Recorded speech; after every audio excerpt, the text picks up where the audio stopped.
Well, good morning, everyone, or good afternoon, I should say. Sorry for the delay. It put several of us in the waiting room, and we had no way to get to anybody to let them know that we were waiting. So we'll go ahead and get started.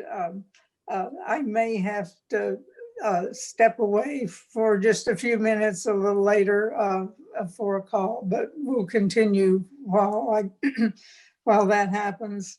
So I call the meeting to order for the Volkswagen Mitigation Trust Committee on the 13th of January, 2021. I know we're all glad to hear me say 2021 and hope all of you have been safe. Ryan, you want to give an overview of how people are going to be let in to ask questions and so forth? Yes, thank you, Chair Guard. Hello, I'm Ryan Clem, Communications Director for IDEM. So as the chair said, we'll be taking questions and comments today. If you have a question or have some kind of technical issue during the presentation, please use the raise hand or chat feature. To access those features, usually at the bottom or top of your screen, depending on your device, you'll see a menu bar. In the middle of that, there should be a chat icon, and when you click that, you'll see the chat dialog come up.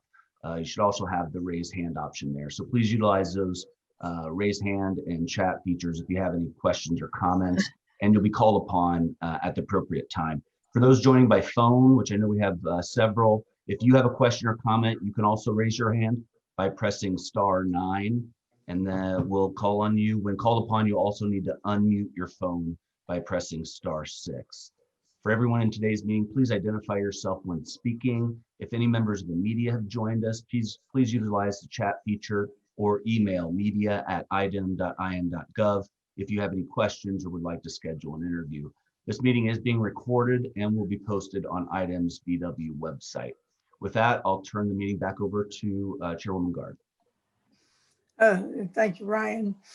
If you've had a chance to look at the slides that were sent out to us, I think you're going to find that this is a very interesting meeting, and it seemed to kind of bring a lot of things together, at least for me. And so I hope it does for you as well. I just thought that this was a particularly good agenda. And so with that, we'll go ahead and let, I think is Sean going to be the next presenter?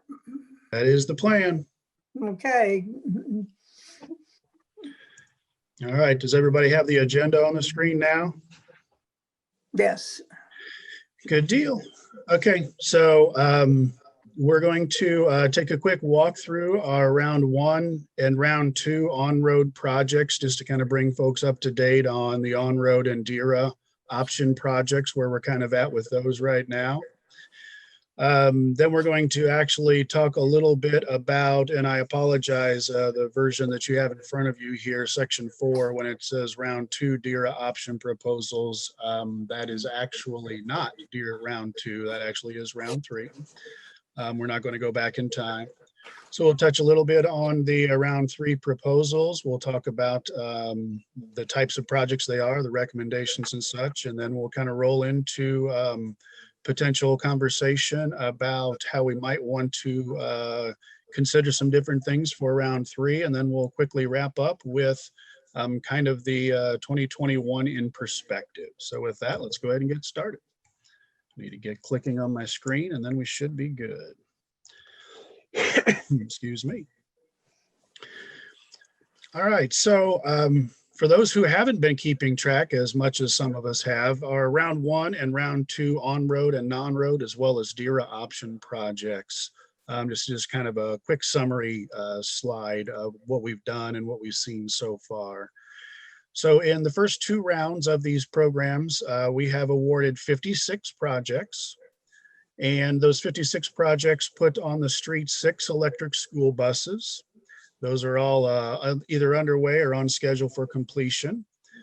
23 non-electric school bus projects are underway and on schedule.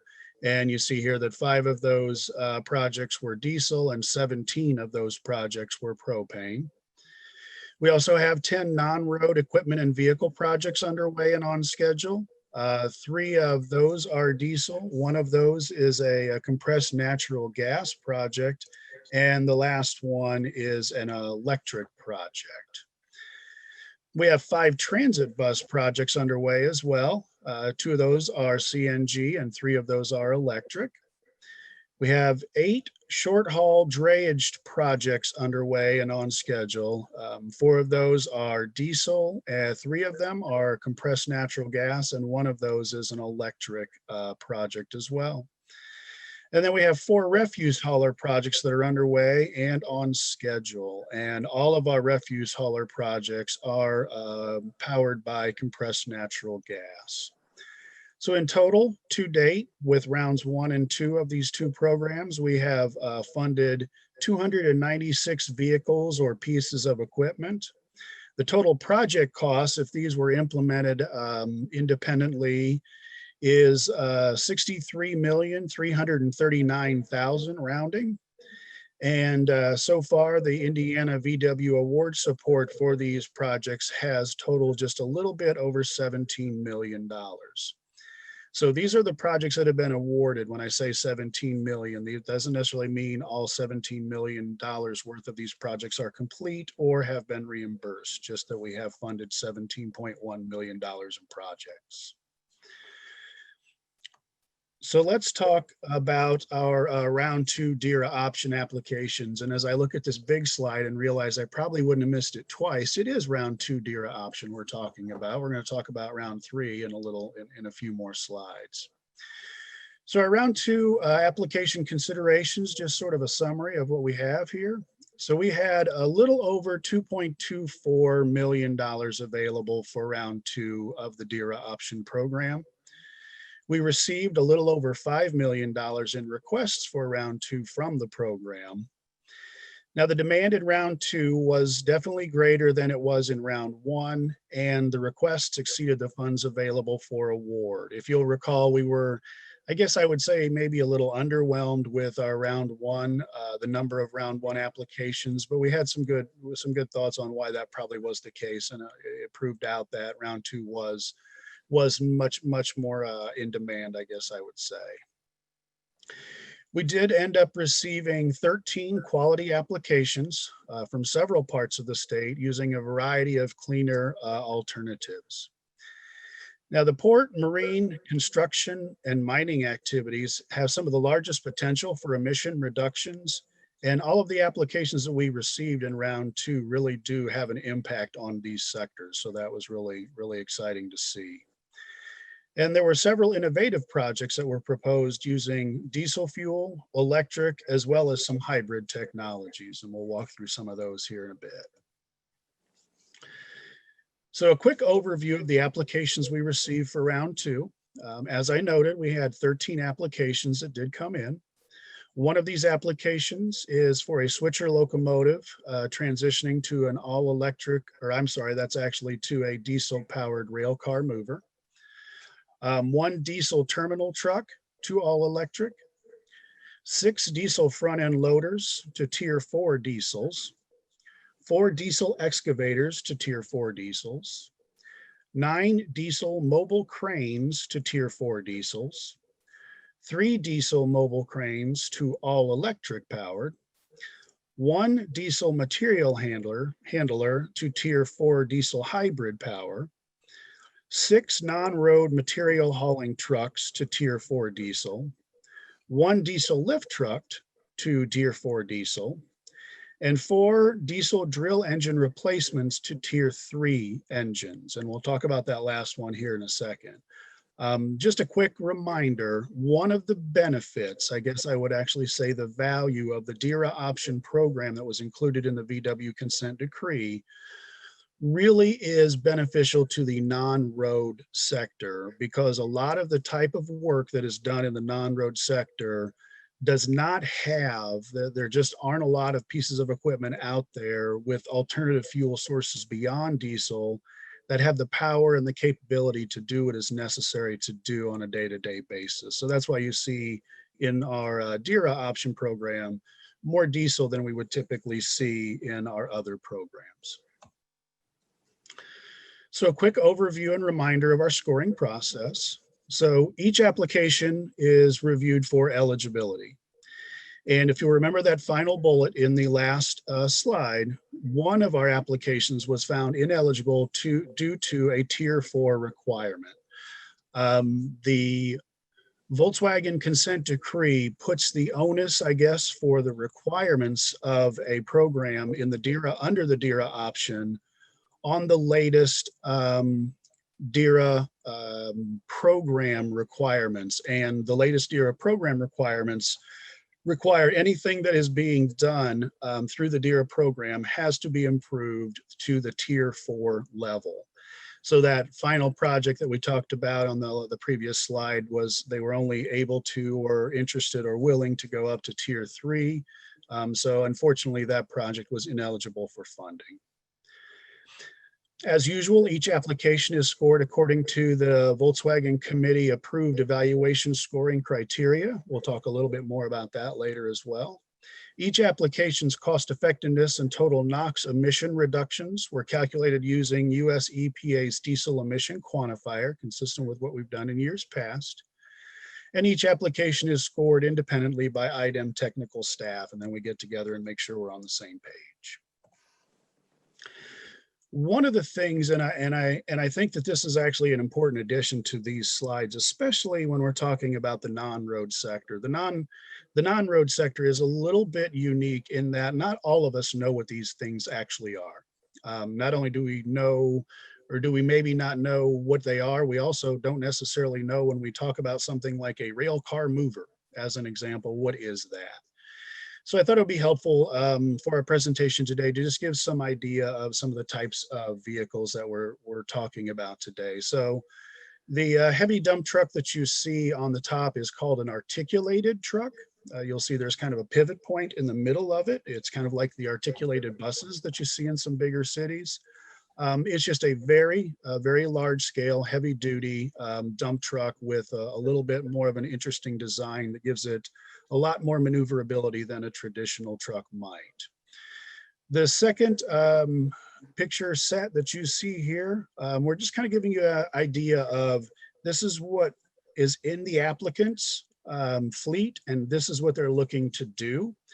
Now, I will say that none of these are actually the pieces of equipment from our applicants. I intentionally chose to be as generic as I could, but I did go for the actual model year and the models that were proposed. So this is very indicative of what we're talking about. We had one project, as you'll remember, I noted, that was taking an old diesel-powered Switzer locomotive, like the bottom left picture, and converting that over to a Tier 4 standard rail car mover that accomplishes the same task with a significantly less of an environmental impact. In this picture set, you'll see the term that you probably saw in the previous slides that might not have made a whole lot of sense to you was something called a material handler. And this top picture set that you see, the green equipment, are material handlers. And they do a variety of things, but for our purposes here in Indiana, they really do what you see in those two pictures up top. They move heavy stuff, and in large part, it's typically steel of some sort, or they could be moving, dry goods, grains, whatever it might be, around a port. That seems to be kind of predominantly where these material handlers do operate. So we do have one of those actually in our list as well. And the one on the right is obviously an older unit. The one on the left is actually a newer unit that actually is a hydraulic hybrid, if you will. And it's somewhat like those who are familiar with how an electric car or a hybrid car might work when you're coasting and there's this regenerative power that puts power back into the battery. The piece you see on the top right, what it does is when it lowers that boom, it creates hydraulic pressure that then creates energy that helps lift it back up. So that's the hybrid that we were talking about earlier. And then on the bottom right, you'll see another heavy duty dump truck style. This one is not articulated. It's more what you would often see when we're talking about large scale highway projects, maybe in the quarries, maybe in the mining industries and such. That's probably where you're going to see those types of equipment. So with that, let's go ahead and transition to the round 2 DERA option award recommendations. Now, what you see in front of you is 1, 2, 3, 4, 5, 6 projects. These 6 projects all scored at the average or above the average, consistent with what we did, I believe, in round 2 of the on-road and non-road program. The feedback that we received during that presentation and that rollout was that the committee liked the concept of awarding average and above average projects. So we liked that as well. So that's what you see in front of you as recommendations. So these are the projects that scored at or above the average of the 12 eligible project applications that we received. So we're looking at bulk equipment. Bulk is located at the Port of Indiana. It's a non-road truck project, and this one actually is those articulated trucks that you saw in that first picture set that sort of flex in the middle. Their funding request was $115,000, and the applicant match was 75%, which was the required match. Now, those pieces were model year 2005, and we're taking model year 2005 equipment, so 15, 16 years old, and moving those to a tier 4 new standard. The second recommendation in that rank order is GE Marshall. GE Marshall is also located up in northern Indiana in Porter County and the surrounding counties. This project is for excavators as opposed to bulldozers. Excavators are the ones that have, the big scoops on them that will sometimes carve out the side of a hill or something for highway expansions and whatnot.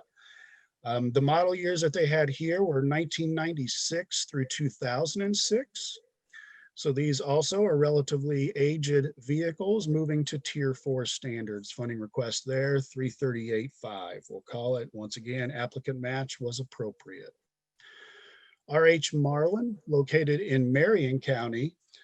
RH Marlin is actually looking at transitioning model year 1997 through 2006 mobile cranes, as well as a excavator in this program. And one of the things that's interesting about this one is that the mobile cranes that they're talking about here are actually removing one vehicle. The excavator, for example, is moving from a tier 4 or a tier 2 to a tier 4 standard.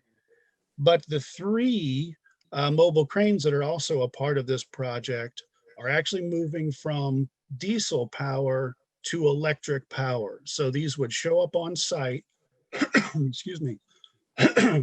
Once these cranes show up on site, they are powered by 480, I believe, I'm looking at my notes, 480 volts that power these cranes. And a lot of the things that are kind of, this is a pretty exciting project because we're transitioning something that is not traditionally electric to all electric. One of the things that I think is worth note is they operate in a quieter environment, which actually makes it a lot safer for the workers because they can actually communicate on the work site, which is not typical on a work site such as that. These cranes are typically the types of cranes that you would see building, schools, apartment complexes, a variety of different types of things. Indiana Pickling, also located at the Port of Indiana. This is the rail car mover project that you had in that picture set earlier, going from an old switcher locomotive to a diesel powered rail car mover. This project has a ton of emission reduction potential, but only 113,000 and change in cost. I do want to bounce up just one and note that you'll see RH Marlin, whenever we look at the applicant match, it's not 75%. And I want to make sure everybody understands why that is. And that is because since 3/4 of the projects were actually, transitioning to electric, there is a higher percentage allowed for funding for anything that transitions to electric. So that's why you're seeing a slightly different number there as opposed to the 75. The next project we moved down to is Metro Ports, also located at the Port of Indiana in Burns Harbor. This is the material handler project. That big green machine that you saw in the picture sets slider two before. And it also includes a couple loaders. And these loaders, I believe, checking my notes, these loaders were model year 2005 and 6, and these are moving to newer tier 4 models.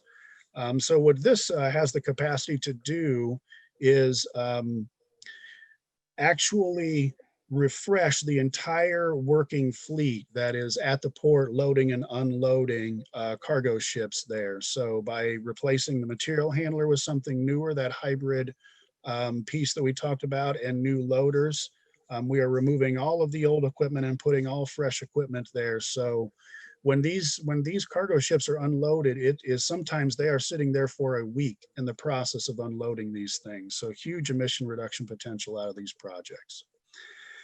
We're looking at 642.5 roughly on this. And then the final project that is our recommendations is US Aggregates. In US Aggregates, you'll see that it says Randolph County, and that is in part where it's at. It's actually, scrolling down, this is a project that will replace, I believe it's a truck or two, the heavy dump trucks that you saw in the pictures, as well as some loaders. And these are actually going to be in quarries in Ridgeville and Columbus, Indiana. So these were the top 6. These were average and above scoring projects. And if you'll remember several slides ago, our available funds was somewhere in the range of $2.24 million. You'll see that these projects actually add up to 2.535. So we're looking at only a difference of about $13,500.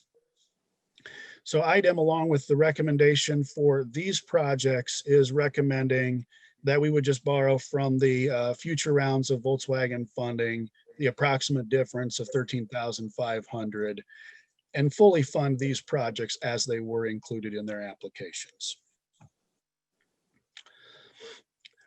This week, and I guess my question for you, Chair Guard, would be, shall we discuss those now? Because I don't have a slide inserted here where I typically would. Or do you want to go on and talk a little bit about the on-road, non-road for round 3? You know, I think we ought to talk about them now. I completely agree. So we don't I am going to forget stop. what you've just told us. Yeah. Would you prefer I leave this screen up, or would you like me to stop sharing it so we can see people's faces for a while? Whatever. Might be useful just to leave it up. That's Yeah, fine with I me. think so. So as you have presented here, these are items, recommendations for funding from round 2 of the DERA option program. And I turn it over to the committee for discussion. Committee, what are your thoughts on this? I know there are four of the 6 projects go to Porter County, but I think we all understand that Porter County has the port and some particular issues there that we don't have in other places.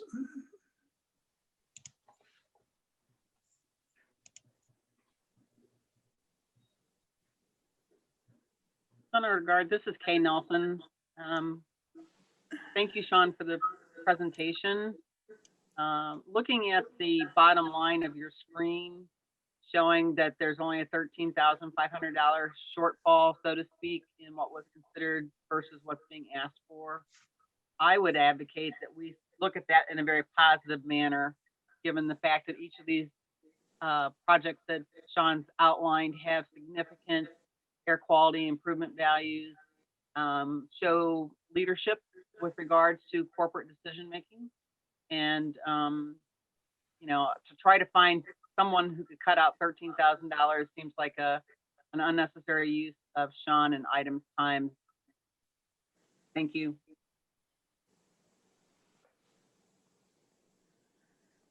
Questions or comments from anyone else in the on the committee?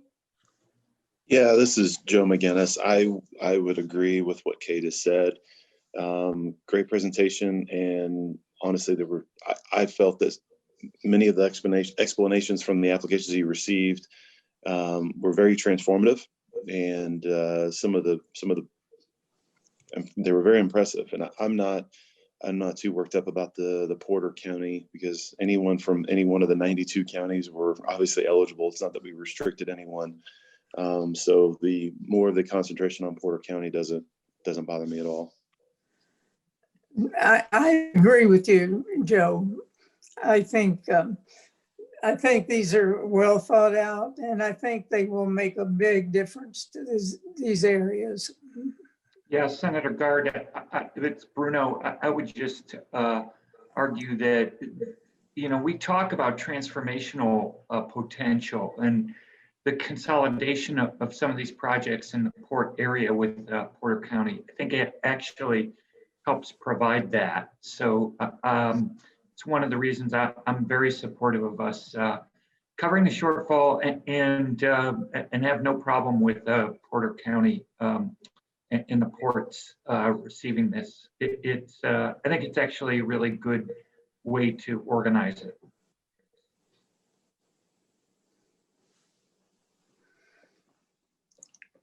Thoughts from anyone else?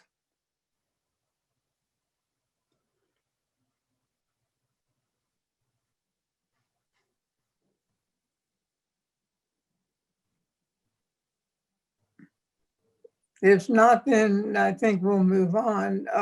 Sean? Okay, so I'm going to take that as a Volkswagen committee approval of these recommendations on the screen as we see them. Yeah, I think we really ought to have an official motion. Do I hear a motion to accept the project as presented for the round So 2 moved. bid option? Is there a second? Second by McGinnis. All in favor, say aye. Aye. Aye. No. Any opposed?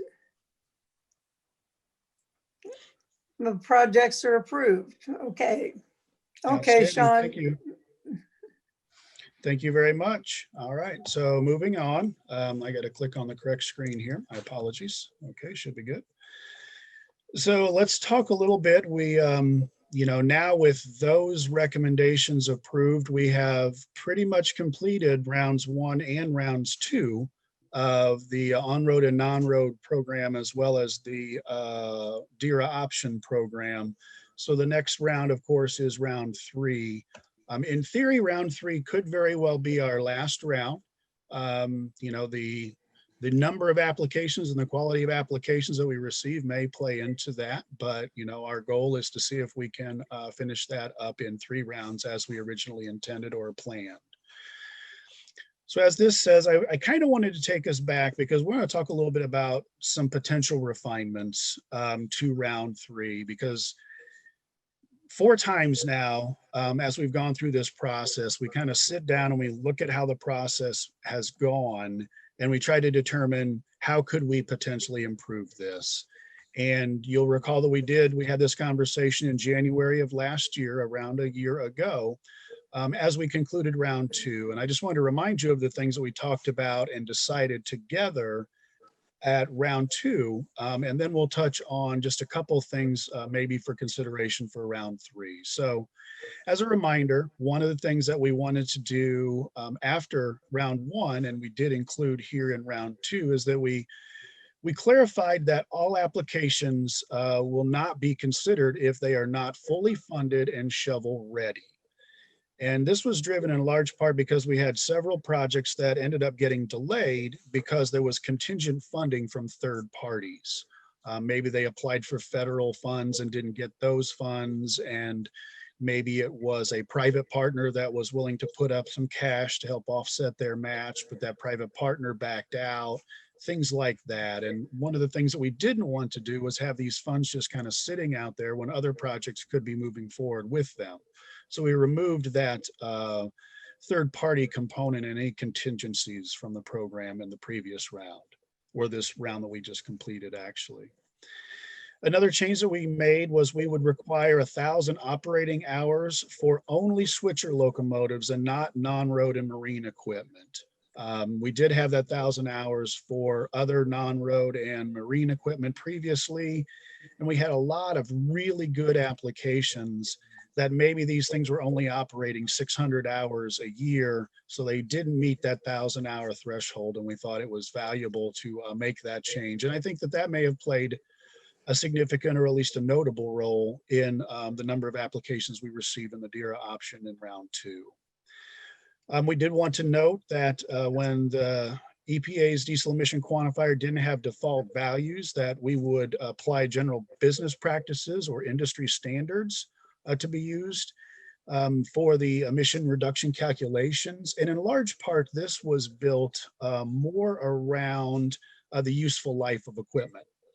And in this case, it was really more, I guess I would say, closely tied to the non-road sector, because non-road equipment is more about hours than it is about miles. And that's more about the amount of time that it's used than it is anything. So, you know, there were a lot of inconsistencies that we tried to work through there, that the EPA didn't have default values for useful life for a lot of the non-road equipment. And then the last one is actually was, I think, a really important thing for us to talk about last year and approve last year. And that was that we transitioned to only allowing diesel to diesel projects for certain types of on-road vehicles. And as you'll remember, that basically was the only diesel to diesel projects that were going to be eligible for funding were going to be school buses and refuse haulers. And you know, in the school bus side, we haven't had a whole lot. Refuse haulers, we've never actually had a diesel refuse hauler project. We wanted to make sure that that was clear, because we did have some projects that really threw some challenges at us, because they were just large diesel to diesel projects that may not have had great emission reduction potential or weren't the focus we were looking for.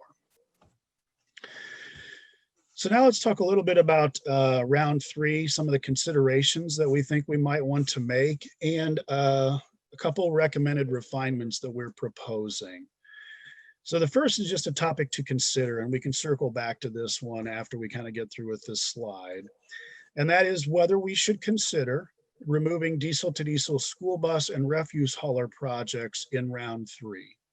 We removed a lot of on-road types of equipment from the diesel to diesel side last year, but we did allow for school buses and refuse haulers, so we want to do that again in round 3. So think about that, and we'll circle back to that one. Now, these are 2 that we are actually recommending, and in the past rounds, we've occasionally recommended award for a lesser number of vehicles than were included in the original application. So for example, maybe a school system applied for 20 buses, but we only recommended awarding them 10 as an example. And what we're recommending is a rerun of the diesel emission quantifier using the recommended smaller number of vehicles in place of the larger number of vehicles that were included in the original application. And then this rerun would be used for evaluation and scoring purposes. Now, this is not the way that we have done it in the first couple rounds, because we did not want to come to the committee presuming that our recommendations were going to be approved. So we came to the committee based on the numbers that the applications would result in. And then the second one is that we would want to, we currently have in place, if you'll recall, for the 2 scoring criterias of cost effectiveness and total NOx emission reductions, we have what we refer to as a comparative approach that's used for those 2 criteria. And we're looking at transitioning that to a ranked approach as opposed to a comparative approach. And this ranked approach within each vehicle use type would provide a greater opportunity for projects to score in this category in cases where one project is dramatically higher scoring than others. And I think it's important to give you kind of maybe a little bit of a feel for kind of what we're looking at here. And I'm pulling up my notes here because I think it'd make it a lot easier. So the ranked approach provides an opportunity for more people to get points in these two categories. And an example would be, so we'll use total NOx as an example. That's a 15-point category, as you may recall, and it currently has 6 levels of point scoring options that are in there based on how each one of those individual projects compares to the top scoring project in the vehicle use categories, right? And what we're looking at, moving from that sort of comparative approach, comparing to the best, what we're looking at now is we're looking at a ranked approach where within each vehicle use type, we would end up ranking from the best to the worst each one of the projects for cost effectiveness and NOx emission reductions. And then, for example, the top 20% in that rank order would be, so if it was 10 projects, for example, the top 20%, so the top 2 would get the maximum points of 15, and then the next 20% would get the next tier level, and on down the line. So what that creates is a little bit more of a linear approach, because what we've had more than one time, actually we've probably had one example of this in every one of our runs so far. There seems to always be this one project that is so fantastic for NOx reductions and cost effectiveness that when we compare any other project to it, everybody else is getting 0 points. So a ranked approach will allow the opportunity for everybody to be able to kind of be in that range and get some points. So that is the second recommendation that we are making as a refinement. And I believe those are the 2 recommendations that we're making as far as refinements. So we can talk about those, and we can also talk about the concept of removing diesel to diesel in school buses and refuse haulers if the committee would like to consider that. I turn it back to you for that. Okay, Sean, on the consideration of removing the diesel to diesel school bus and refuge haulers to in round 3, pros and cons. Pros and cons. Well, I think, let's talk first about the school buses. So the benefit of leaving it in there is that we do have school systems that are not either able or ready to make a transition to an alternative fuel. They only have 25 buses in their fleet, and transitioning 1/5 of their fleet to an alternative fuel and having to learn how to maintain those things in a different way and develop the fuel structure and maintain the fuel structure just may not make business sense to them. So by removing it, for those that are not ready to make that leap, you do take the opportunity for funding away from them. However, by leaving it in there, you allow them that opportunity. If you take it away, you take away that opportunity. The reality of it is, in round 1, we had a decent number of diesel school bus awards. Round 2, we had less diesel school bus awards. I don't think, my sense is, if I think about round 2, the predominant fuel for school buses for Indiana right now appears to, I shouldn't say the predominant fuel, the predominant applicant for school buses in Indiana right now does seem to be more propane over diesel. So removing it may have a minimal impact just by cutting out those handful of school systems that might be wanting to apply but aren't willing to move to an alternative fuel. So, that's kind of the good and the bad of the diesel side. What I will say on refuse haulers, I have a different perspective on this one, I guess I would say, and that is, we have not funded in round 1 or round 2. And even prior to Volkswagen, in my, in the world of Diesel Wise, even going back through Diesel Wise, we really have not funded a lot of diesel refuse haulers historically. The refuse haulers that we have been funding have been pretty regularly vehicles that are transitioning to compressed natural gas. So that's, I guess, what I would say is something to consider on that top line question. Sean, just to seek clarification, when you're talking about school buses and mentioned either can't or it's not an option, is the range of travel associated with the fuel particularly a consideration for those where only diesel works? I mean, it could be when you're talking about something beyond propane, because, you know, if you think about a school system moving at, you know, their athletic programs or their music programs from a school to a school to a school, if there is a need to refuel a bus somewhere along the way or at the destination, you know, diesel is pretty universal. And propane is pretty common, but not necessarily universal. So whether there's a range issue or not, it could be an availability issue on you know, on trips like those. Right. The core to the question is it more of a consideration associated with the rural school districts as opposed to those in urban areas? I would say, in my opinion, yeah, it probably is.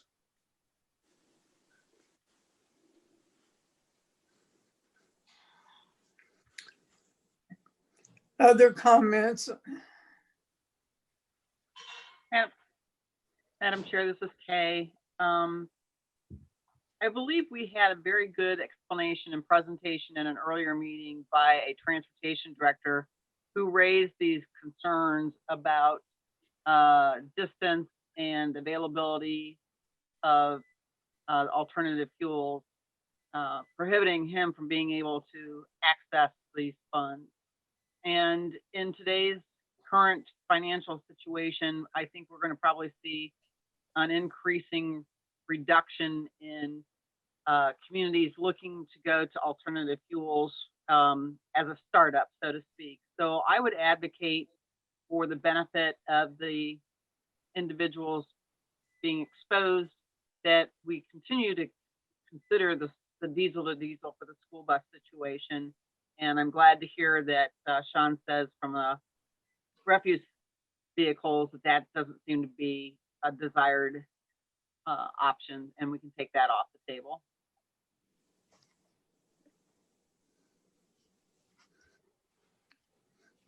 Any other thoughts?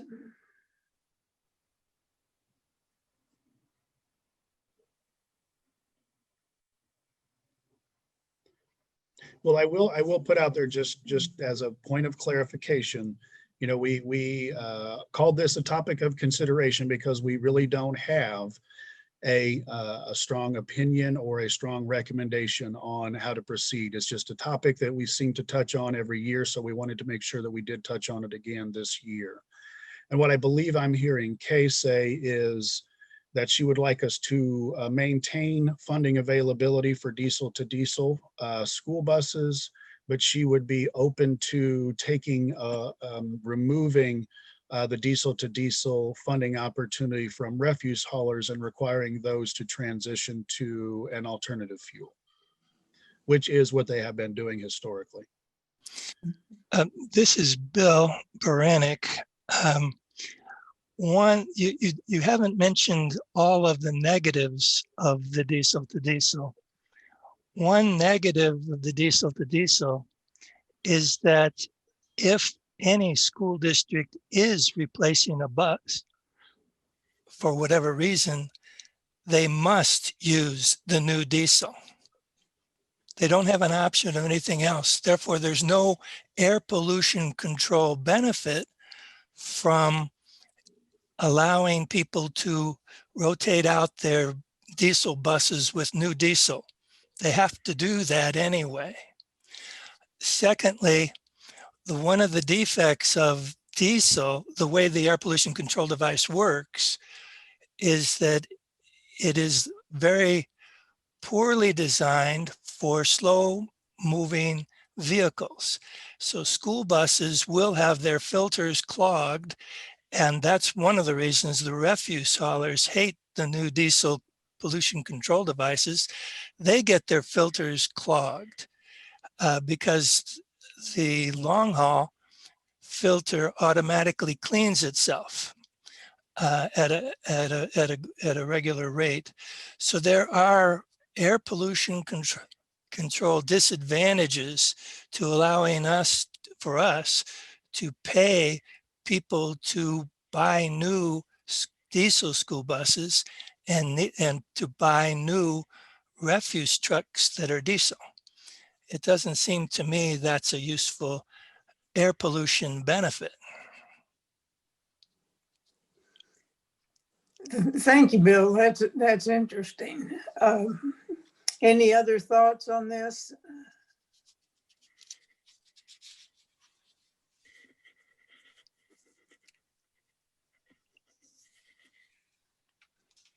Well, I've always been concerned about diesel to diesel from the beginning. I've been concerned about it lately. I appreciate Bill's arguments, and I think they make some sense. I'm not opposed to removing the diesel to diesel school bus projects in round 3. We have already funded them. I'm not opposed to taking a different tact now.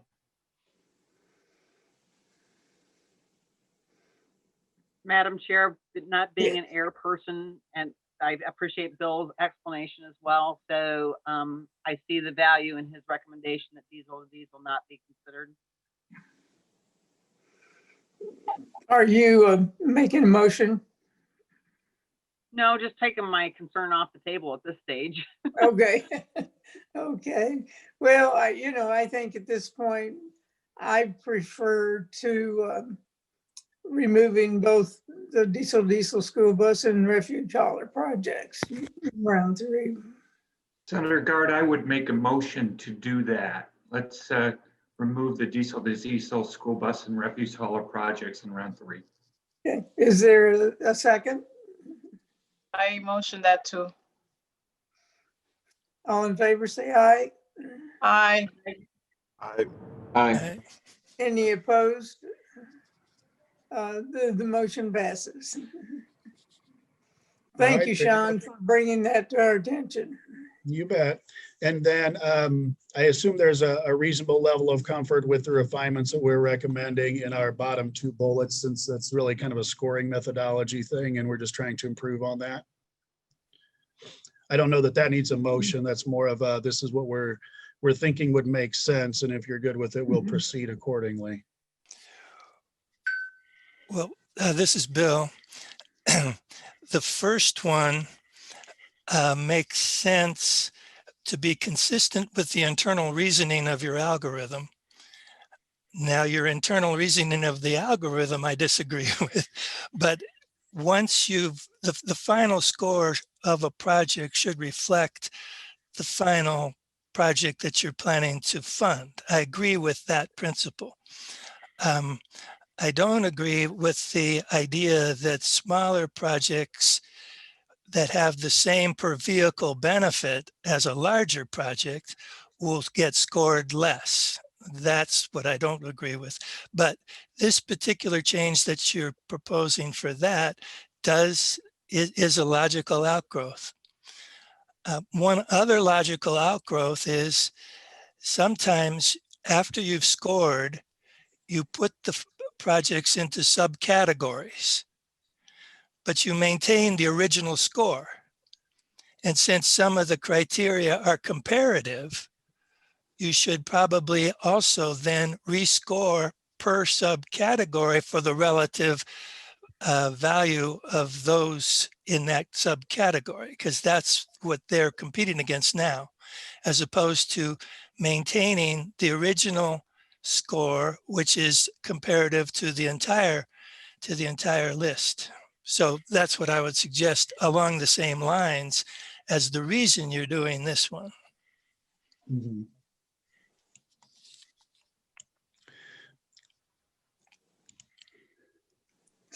Okay, here we go. Any thoughts on Bill's thoughts? Well, I just want to get back on, I mean, I have been pulling up something to make sure that I was consistent with how I was going to address it. And there are three categories that do use that, what we're referring to as the comparative approach. And we really focused on the NOx emission reductions as well as the cost benefit. Leveraging is also kind of that third category that sort of is a comparative one. But leveraging has really not historically been a player in the scoring category overall. Most folks are just offering up the bare minimum, and especially in the COVID era that we're now living in, that's perfectly understandable. So just to be clear though, Bill, we do in those two categories, NOx emission reductions and the cost per ton reduced, we do rerun those when we break those down into the vehicle use types. We did not in round one, but we have been doing that in round two. That was one of those learning exercises. Oh, okay. Because yes, round one, I did the calculation myself again, and I saw you didn't do that. Right. Yeah. So, Round okay. one was a learning curve for all of us. Okay. So it's a good point and one that we have already addressed, and we'll definitely be making sure that we continue to address it that way in round three. And I think when we look at the ranked versus comparative approach, that's going to make it an even cleaner, easier way to do that within vehicle use types. Yeah, I think these are good refinements. Okay. Any other thoughts, comments, questions on these two? I do have the next slide that will come up is, I think, let me take a quick look here. The next slide is just a opportunity to consider anything beyond the things that maybe we have talked about with diesel to diesel and the two recommendations that we made. If there's anything else that the committee would like us to think about or consider for round three. We really feel like round one and round two, round one was good. Round two was much better. And I think the program has been improving as we've moved from, round one to round two and now into round three. And one of the great opportunities that we have, because we did set aside DERA option funding, is we have 2 RFPs per year that give us 2 learning opportunities to improve the program every year. So we've now been through 4 learning opportunities. So we feel pretty good about what round three will look like based on the removal of diesel to diesel that we've talked about and kind of our 2 recommended tweaks in our scoring process. Is there anything else on round three that the committee would like to touch on? I don't know if this is for round 3 or round 4, because I don't know how our distribution across the state looks with respect to dollars and projects. I just don't know. But if we're leaving out, for instance, rural as opposed to urban, because the algorithm does favor that, I would propose at some point to set aside some dollars. So we set aside some dollars by themselves for rural projects to compete amongst each other, where they would never be able to win if they were competing against urban, just because of the way the parameters are set out in the algorithm. If you see what I'm saying. So Sure, I do. If there is a bias towards urban that in fact has been happening the way we've distributed it, I would like to suggest we take out $1 million or whatever the number is, and then allow those that are definitely rural to be competing against each other, and maybe modify the scoring system to allow that to happen for just them against each other. Do you see what I'm saying? Yeah, I see what you're saying. And I think that I do see what you're saying, and I do understand the concern. I think the challenge, and I'm just going to use the 20 plus years of doing this as the challenge that we have. And the challenge is getting the applications from those smaller school systems. The reality of it is we have received applications from smaller school systems. We have awarded funding to some of the smaller school systems, but when we don't have applications, we can't award them. And that becomes the challenge. And this has been marketed. Our Clean Cities partners do a fantastic job of blasting it across every school system in Indiana.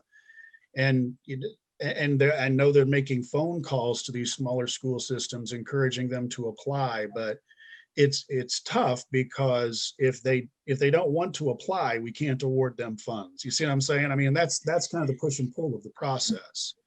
But I definitely understand what you're saying when you say that it does tend to lean towards the larger projects, which would inherently be in your larger population centers. And in a way, I can see where that's maybe not ideal, but the other side of that argument could very well be ultimately the goals and intent of the program is to get the greatest NOx emission reduction potential, and bigger projects are just going to get us there, as opposed to trying to force feed a bunch of smaller projects that might get us there. So I'm not necessarily disagreeing with you. I'm just letting you know, I mean, I can sort of see the two sides of this, and I'd be curious to hear what the committee's thoughts are too. And Sean, the two things to add real quickly is when Bill is referring to the algorithm, that really is the scoring criteria. And I think that the two criteria that factor in urban versus rural are on the urban projects. Those that are in air quality sensitive areas, they are going to get those extra points. And we don't have air quality sensitive areas in rural areas. But for the rural areas, their buses do travel more miles on average because the routes are longer. So therefore, their emission reduction potential can actually be higher, even if the project is a smaller scale on a unit by unit basis. Just additional considerations. Right, and what I'm talking about is, I think it might be important to get some to rural and allow the committee to use its discretion actually to jump out and do that. The last meeting we had in November, we had some rural school districts that were just too small. The request they were making for a project was too small to get it to the halfway point in the scoring. And then we gave back money to future years instead of giving them money. So we were following exactly what we said we would be doing, but I'm asking that maybe if we were to make a decision that we would set dollars aside for them, then we wouldn't need to do that. Every little bit of new consumers using alternative fuels, for instance, and cleaner systems is going to help someplace. Might not help as much, and it might not help the non-attainment for urban. I get that. But even what we're doing in terms of total NOx reductions isn't that significant for the non-attainment issue. But locally, it could affect the health of rural people. And so I just think that just asking for a little flexibility, not a lot, but just a little if we want to spread it out. Right, I hear you, Bill, and I think that's a very reasonable observation. I think one of the things that will be interesting now that we have had the conversation and the committee has approved the concept of removing diesel to diesel for school buses and refuse haulers. This sort of forces any applicant, regardless of where they're located and how large they are, to transition to an alternative fuel.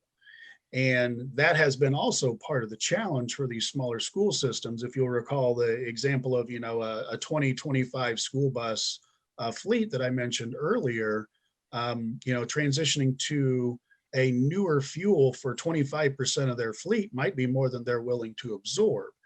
But if they are willing to absorb that, they're going to get that 15 points in the scoring criteria because they're moving from diesel to alternative fuels. Whereas those that are already using alternative fuels, they're just going to get the 10 points for continuing. So that gives them a nice little 5-point bump at a minimum on the quantifiable side. So I think it'll be interesting to see how this plays out. But I definitely hear what you're saying, and I definitely would like to see more applications coming from the smaller school systems. And I think that that's something we can definitely look at from a qualitative consideration as we kind of roll through round 3 here. Yes, I agree, because I'm happy if a small school district just wants 2 propane buses, for instance, to experiment with, to figure out what the deal is.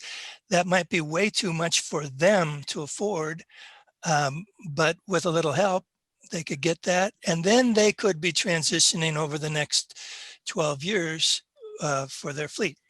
That's what I'm Sure. thinking. Yep, I get you.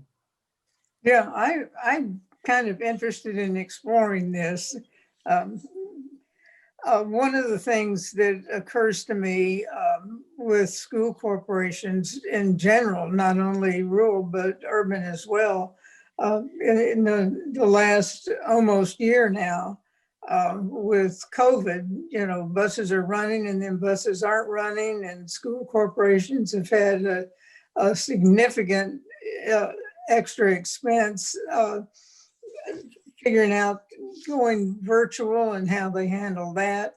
So I think 2020 is a very abnormal year to get any sort of reasonable deductions from. Yeah, I think abnormal is definitely a good way to categorize 2020. So yeah, I think we're all on the same page. Let's roll round 3 kind of as it is. Let's keep those things in the back of our head as we look at both the quantifiable and the qualitative, evaluation process, and see how that maybe plays itself out. Mm-hmm. And then Okay. the other thing that I'd like to just comment on, and we'll get to this later in more depth, is the fast charging units for electric vehicles. And I suspect that there will be a considerable number of those that are in rural areas, because interstates and major highways where you need that fast charge are in rural areas. Sure. Yep. All righty. Well, we will plan to roll forward with round 3 as we've discussed here. Right. Okay. So shall we begin talking a little bit about what 2021 might look like? All right. Got to be better. Yeah, we all hope, right?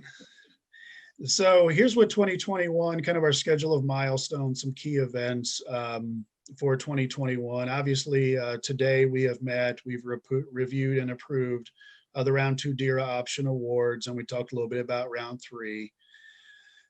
In March of this year, I'm proposing that we will roll round 3 of the on-road and non-road RFP out and putting it on the street for 90 days. And I will say, kind of as this calendar, I'll call it, was developed, one of the things that I really focused on was trying to create a schedule, if you will, that accomplished really 2 things more than anything. One was that it had the Volkswagen committee meeting somewhat consistent with the timelines that they have been before. And 2, that we didn't have situations like we had in 2020, where there was one point in time where on my desk and our desk in OAQ, we're working through both on-road, non-road stuff, EV stuff, as well as DERA stuff. And this calendar, if we're able to be lucky enough to roll with this calendar, should really provide us the opportunity to kind of really hone in and focus on those one thing at a time projects. So in March of this year is when I would propose that we roll out the round 3 of the on-road, non-road, and we'll leave that out there for 90 days. In March 10th, that date might sound familiar to many. So March 10th is the deadline that our DC Fast shortlist applicants' responses are due back to us at IDEM. And then in May of this year is when we're recommending getting the Volkswagen committee back together proposing our recommendations for the DC Fast Awards. And ideally, we leave May's meeting with awards for the DC Fast program. In June of this year would be round 3 on-road and non-road deadline we talked about up there. And then in July, we would gather again to actually walk through and make the awards for the round 3 on-road and non-road projects. And then September of this year, we would roll out the DERA option, that RFP. And you'll see that it's we're putting it out there for only 60 days as opposed to 90 days. This is kind of, I'll call it that calendar manipulation that I think, you know, both of these are definitely very workable numbers, whether it's 60 or 90. It helps keep us all collectively on a better schedule if we roll them out this way.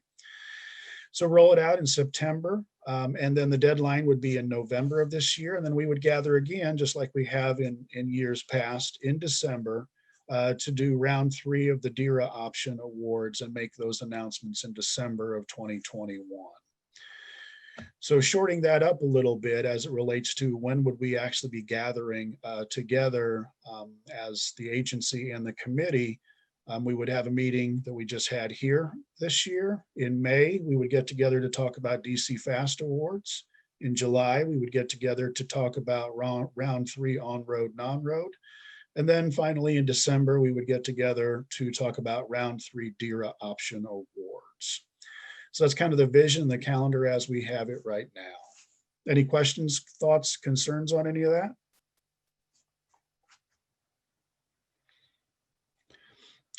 Yes, I have a question. This is Martha. Do you have an idea for the opening programs in March and then in September, the funding that's going to be? Are we going to get any notices anytime soon on the quantities? We're still working through those numbers. Okay.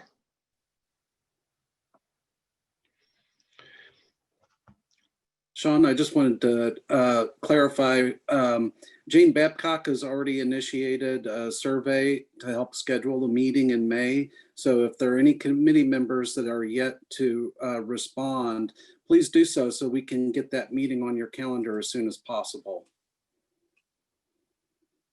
Yep, sounds good. Sean, do you have any idea, I'm sure you do, about where we are with awards and the total amount available in the decree? I mean, how near are we to spending it all? Well, if you'll recall, we had 41 million to start. The slide that should be on your screen now, you'll see that through rounds, through 2 rounds of the on-road, non-road, and 1 round of DERA, we awarded about 17 million. With this, you know, this pushes, we'll round a little bit. This is pushes us up to about 20 million. Then we had about 6.5, if you'll remember, that we put into the electric side. So that puts us at about 26.5. So that puts us at about 15 million for round 3. And that's, I mean, and that's in total. There were some of those that were administrative costs and such. So we still have a pretty good chunk of remaining. I wouldn't necessarily say that I have a real specific number, because we have had some projects that, if you'll recall, some projects that did not end up coming to fruition, and that put, you know, $800,000 back in the bank, so to speak. We had several projects that came in under budget, so that kind of tweaks the numbers as well. But coincidentally, by the end of this month, I will be submitting our next report to the trustee. I have to send up 2 reports per year. The agency sends up 2 reports per year, kind of our financial reports of where we're at. So probably by the end of the month or sometime next month, I should have a pretty good feel for what we have put on the street and what is left. Would that be something that would be useful to share with us? That Yeah, report? I can definitely share that with you all. As a matter of fact, let me dizzy you by going back through these slides real quick. Yeah, I mean, if I can put it in an email and shoot it out to folks once the numbers kind of all settle, or if you want, we can just kind of talk through where we are, you know, as of May, when we get to that May meeting, just as Mhm. one slide, a financial update, nothing more, nothing less. That's fine. Okay. And you may get both, who knows?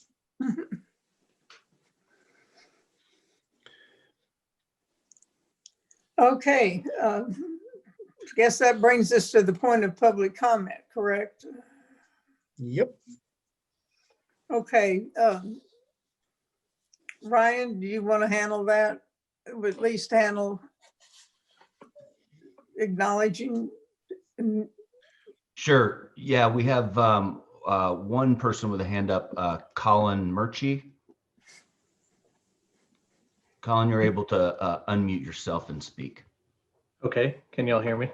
Yes, and see you both. Oh, fantastic.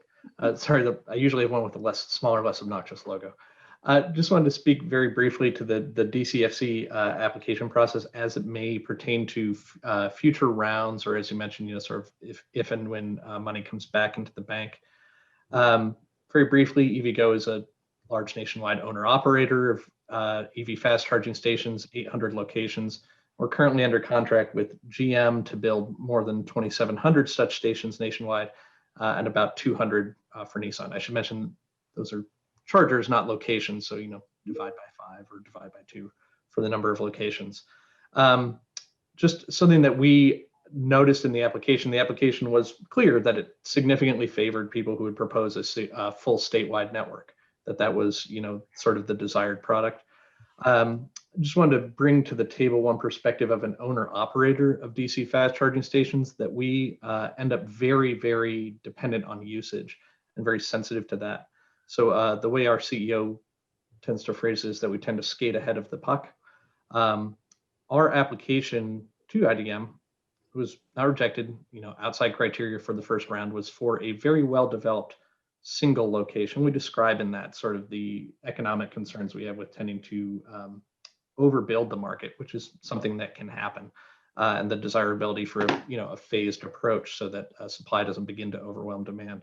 So it's just something to think about. I am not here to say that a single statewide award for a statewide network is a bad thing. We have one in Virginia. We're relatively successful with it as well. But I just kind of wanted to bring to the table, you know, as you go through additional rounds, have lessons learned, that there may be a place to have multiple awardees for bringing competition to the marketplace, for sort of spreading your bets on execution risk.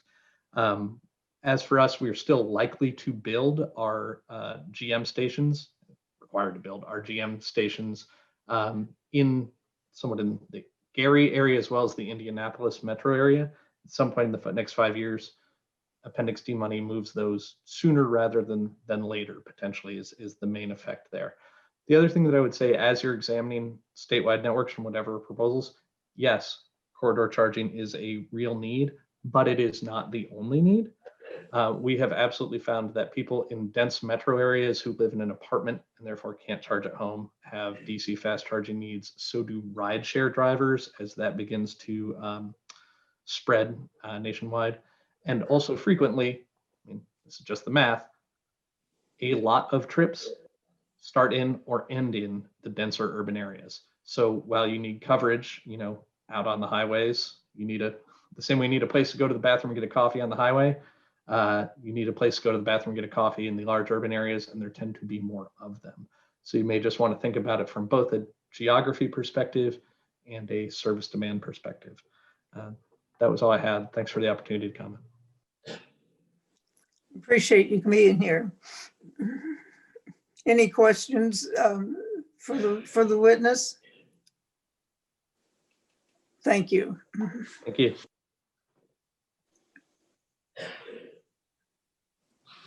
I don't see any other hands raised or messages from folks. If anybody else would like to comment. Martha Lopez, would you like to comment? Yes, sorry, I couldn't find the option of raising my hand, so I apologize. Yes, I had a question regarding regarding the opportunities of the funding that you'll be announcing in March and then in September and so forth. Do you know specifically what categories on-road and off-road would this apply to for the funding? Yeah, I think, you just, what I would recommend, if you haven't done it already, you just need to hit the VW Trust website and look at what round 2 was, and that's what round 3 will be. Oh, will be the same ones? Okay. Wasn't too sure if we were going to keep the same type of category in vehicles. So as per this meeting, the diesel to diesel school buses, that is now off the table? That is correct. And Martha, help me who are you with? I'm with Lion Electric, sorry. Okay, thanks. Thank you very much for the time. You bet. Anybody else?